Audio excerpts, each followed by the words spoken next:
The time is 7:30 in the morning.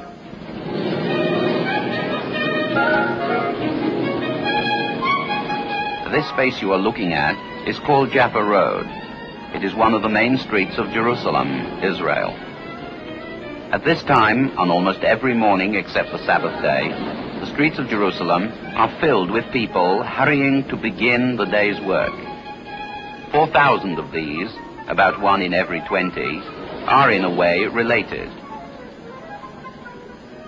They start out every morning at 7:30 for one or the other of 100 buildings that are part of a whole, so they are related in time and space.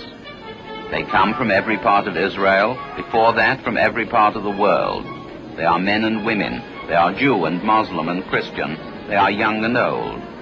And yet they are related one to the other, and related also to the 50 buildings to which they hurry.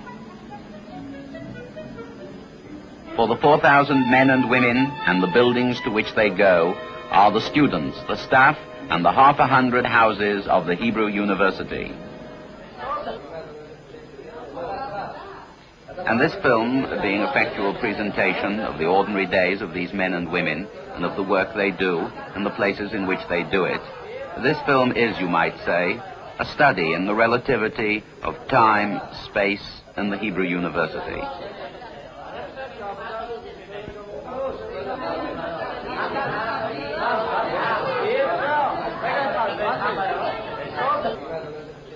This is a documentary. The people shown are students and staff members of the university. The places shown are those in which the university works.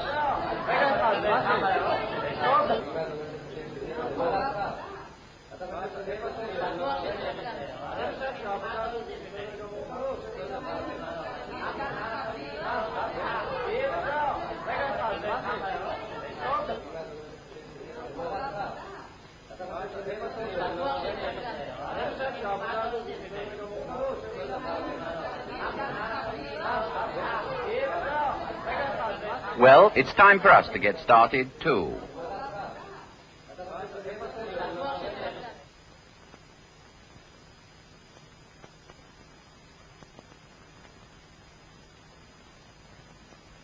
There really isn't much space here, but I think you'll be able to see everything. Since 1948, the Hebrew University has rented temporary quarters in some 50 buildings scattered throughout Jerusalem. The Faculty of Humanities, the Law Faculty, the Stores, the Department of Biology, Administration, the Medical Faculty. Well now, to get from Terra Santa, where we are, to, let us say, the Language Department in the annex of the King David Hotel, 0.2 of a second to point the way on a map. But let us suppose you're not a pointer on a map. Suppose you're a student here in Terra Santa, and your next class is somewhere else. What then?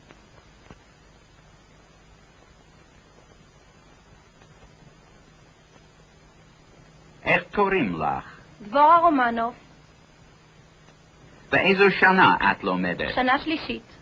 איפה יש לך שיעור עכשיו? בית הספר קפלן. This is Devora Romanov. Miss Romanov is a third-year student in the Kaplan School of Economics and Social Science. She has a lecture now in King David Street. Let's watch her get there. תמהרי עכשיו.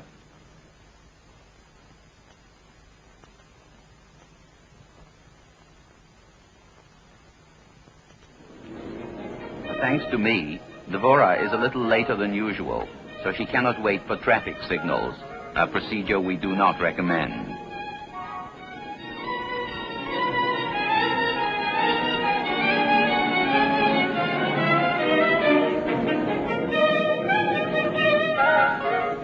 Time is relative, and though it takes only 25 seconds on the screen to go from an early study period at Terra Santa to the seminar on the economics and absorption of immigrants in the Kaplan School, it really takes 7 minutes if you hurry. Dvora is 21. She can do a lot of hurrying. But no matter how young you are, you can't run all day long.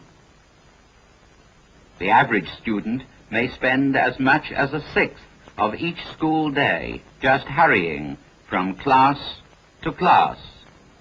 If he rides, he spends less time, but he spends more money. So most walk.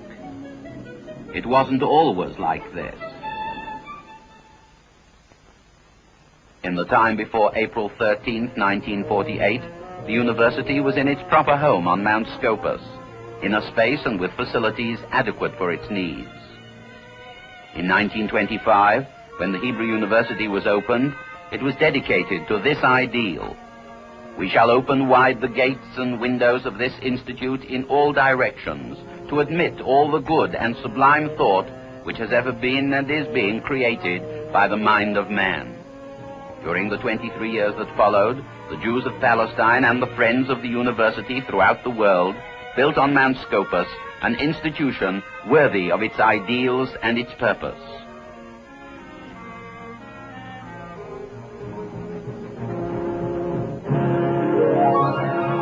On April the 13th, 1948, before the Arab invasion of Israel actually began, 77 students and professors, doctors and nurses were murdered on the road to Mount Scopus. Since then, the gates of Mount Scopus have remained shut, its buildings empty, its books and equipment unused, its purpose denied. For though we hold the hill, the Arabs, despite the armistice agreement, still bar the road.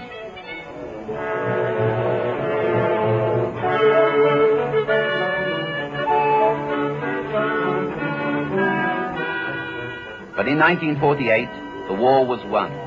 The state was born. More than 500,000 people were pouring into Israel. And the state had need of doctors, scientists, economists, teachers. There was no time to wait for the return of Scopus. There was no time to wait for proper space. In April 1949, the university went from this to this, and in rented quarters scattered throughout Jerusalem, we began again. The heart of a university is its library, the assembled knowledge of the past. Our library was lying useless on Mount Scopus. The first task was to create a new one.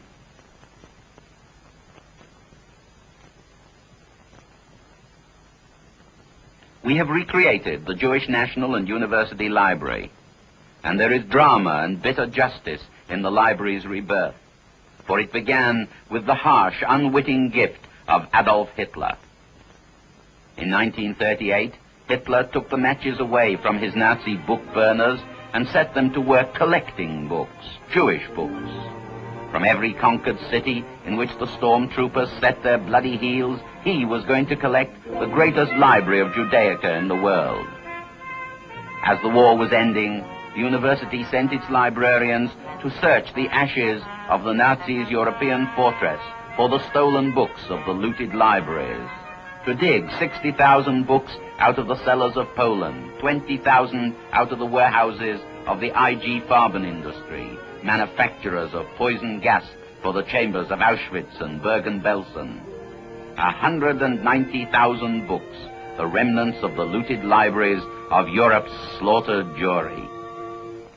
And so it happens that a man with the concentration camp number still on his arm can sit in the book bindery of the Hebrew University in Jerusalem, safe at last in his own land, and open a book and be carried back in time to the horrors from which he was delivered.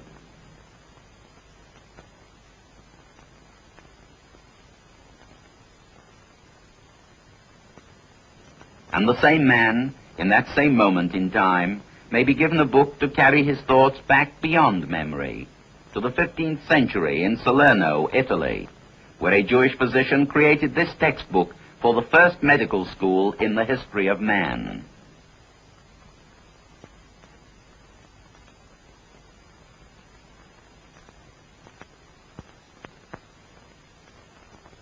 The curriculum of the Hebrew University Hadassah Medical School is somewhat different from that of the school at Salerno. We brew no potions of wolfsbane or mandrake root. But it too is a first. The first medical school in the Hebrew language, and the first and only medical school in Israel.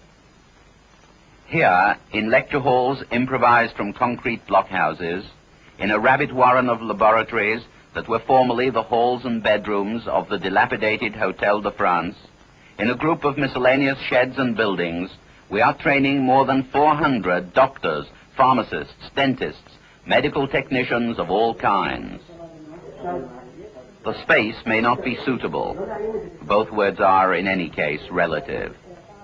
Out of this unsuitable space, we have already graduated more than 100 doctors who are now serving the people of Israel. Within the next few years, we will graduate hundreds more.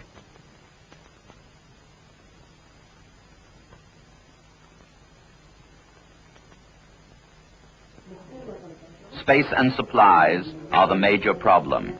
We are often short of both. ולכן הן מתפזרות רק בפלזמה ובנוזלי הגוף האחרים. אם בודקים כעבור 20 דקות, אז אני מציע שתדע... There are too many laboratory students for the amount of space available. So, we put a microphone in front of the professor and install a loudspeaker in a building 300 meters away. One professor, 3 laboratories filled with students. It's inconvenient, but it works.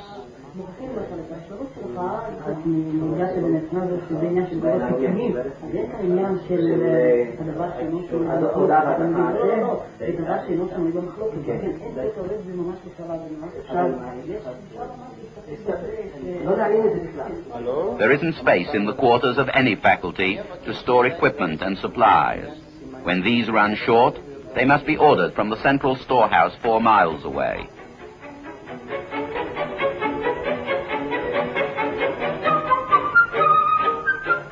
A place like this exists for every university everywhere in the world. Behind the professors and the students and the laboratories and the research projects, the stores, Pandora's box. Electric light bulbs, frosted, clear, fluorescent. 23 light bulbs for the students' hostel, check. Laboratory glassware, long neck bottles, measuring bottles, beakers. Glass tubing, 1 inch, 1/4 inch, 2 inch. For the chemistry laboratory, the physics laboratory. 3 miles of glass tubing. Paper, all kinds, carbon paper, typing paper, filter paper, 37 tons of it, check. 20,000 items, not counting basic equipment to keep the university going.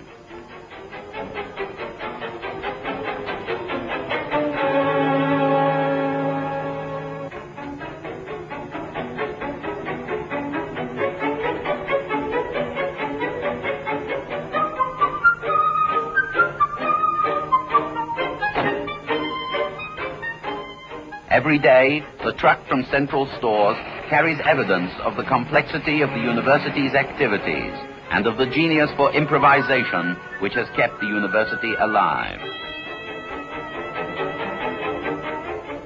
Today, for example, the truckload includes a chair made in Israel for 2 students, also, as it happens, made in Israel, who live in a converted British Army barracks. This is Allenby Barracks, a holdover from the British Mandate.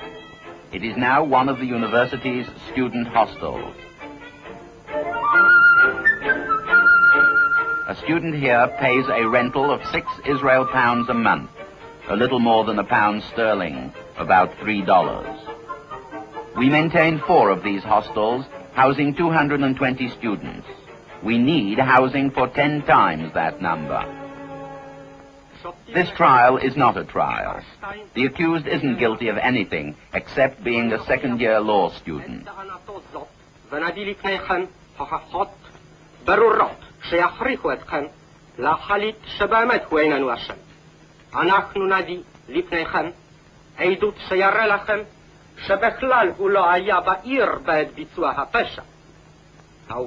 The judges are in their 3rd year, as is counsel for the defense. The spectators aren't spectators. They are really judges. They are the teachers of the Faculty of Law. And the mock trial is taking place in the law school's quarters, rented from the Ratisbon Monastery. ويا بنتانيا نفجشو يتو وبيلو يمين بلا يلوت بياحت הם יעידו שמכל התנהגותו, מכל השיחות איתו, יש לדון שזה לא האיש שהיה בדעתו לבצע תוכנית פשע כלשהי. מספר ימים לפני תום החופשה.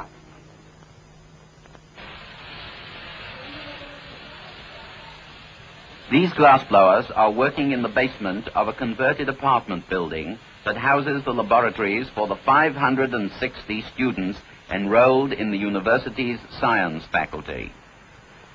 5 stories up are laboratories that seem to come straight out of a science fiction film. But though the men shown here are nuclear physicists, they are not creating atomic weapons. This is a postgraduate course involving experiments in electronic spin resonance and nuclear resonance.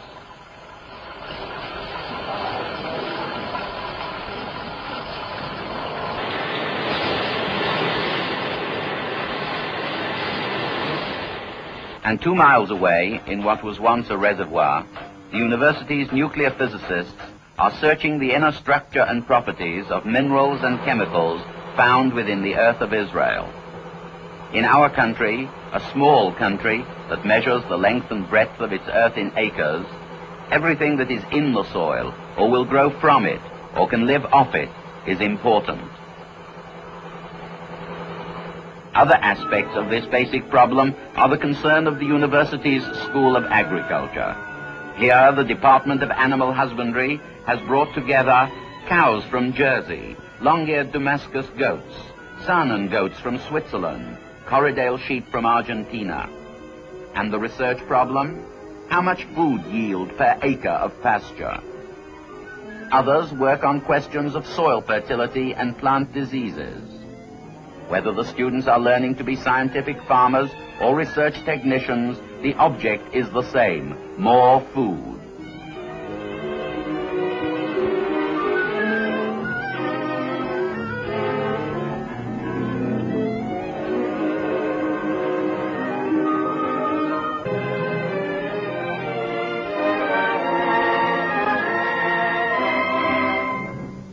All over Israel, and especially in the undeveloped Negev desert, the field work goes on.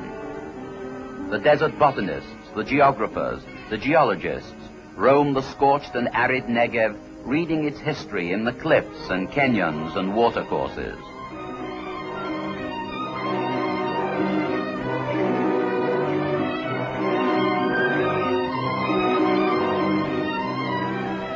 The Negev was once a fertile land and will be again. We are beginning to know what will grow here. We are relearning the secrets lost for centuries, whereby the ancient peoples who lived here hoarded each precious drop of scarce rain. This is an enormous work. It will be measured in decades, but it is beginning, and the university plays an important part in it.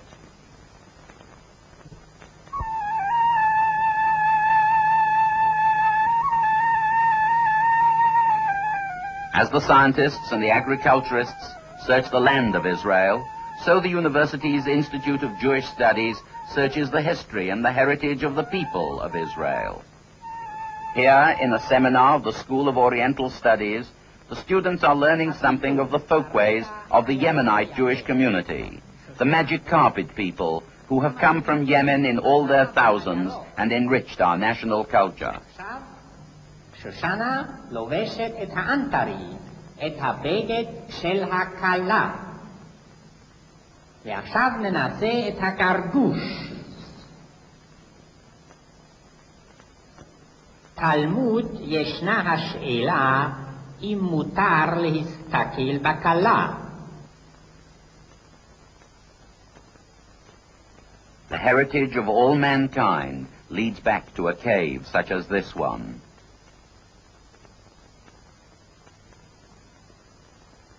The study of this heritage is the work of the students of prehistory.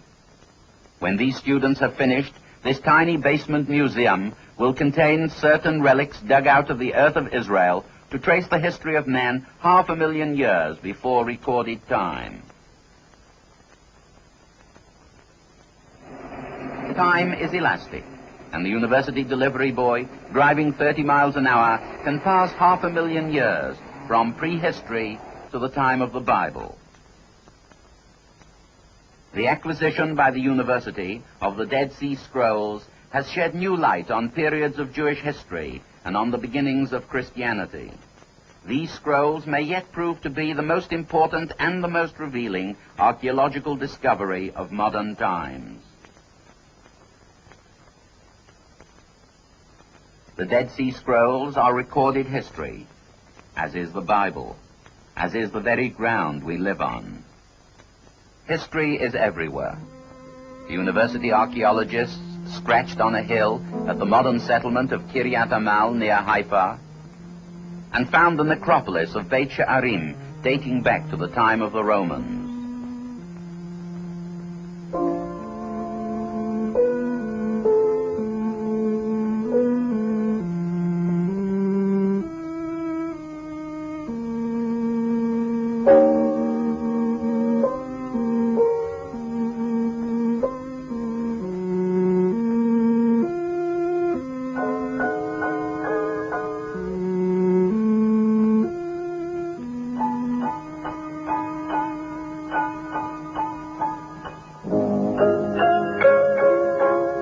Here was buried the patriarch, Rabbi Yehuda Hanassi, and his son Rabbi Shimon, and his son Rabbi Gamliel. And after them, Jews came from as far as ancient Antioch to be buried here in sacred ground.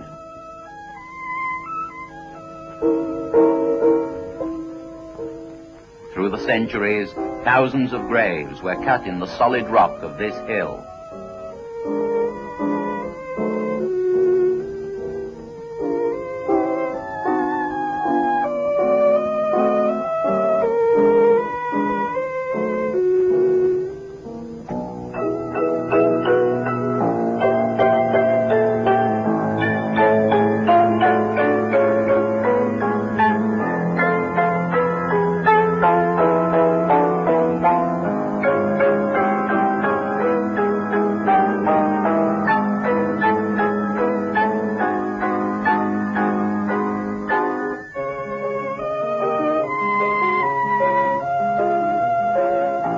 University archaeologists working here are living with history and with tragedy. This inscription reads, "Here they are resting, Atio, the daughter of Rabbi Gamliel, son of Nehemiah, who died a maid, age 22, and Ation, the daughter of Rabbi Yehuda, son of Rabbi Gamliel, who died at the age of 9 years and 6 months. Every stroke of the brush, every thrust of the pick brings to our present view a part of the past.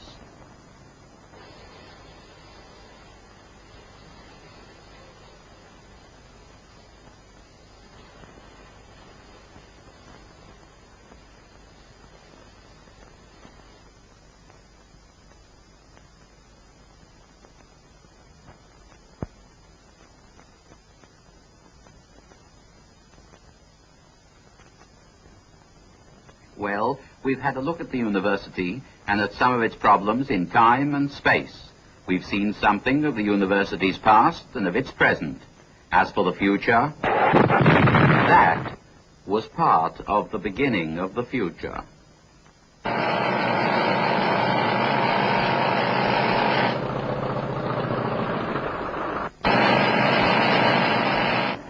These are the sounds of creation.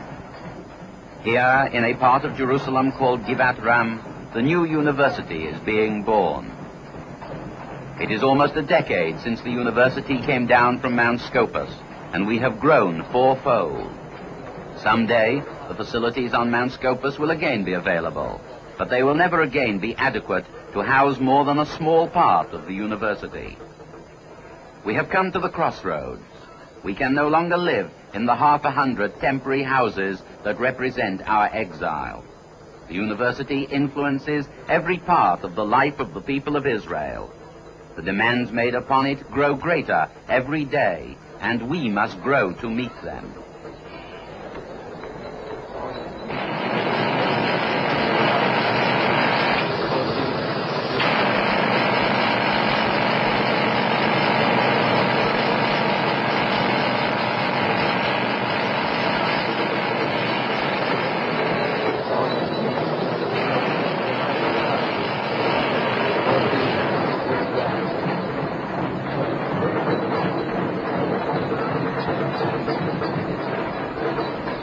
So here at Givat Ram, with the help of the Jewish people everywhere, we are building the new university. On these 125 acres of land, future generations of students will learn to serve the world in which they live.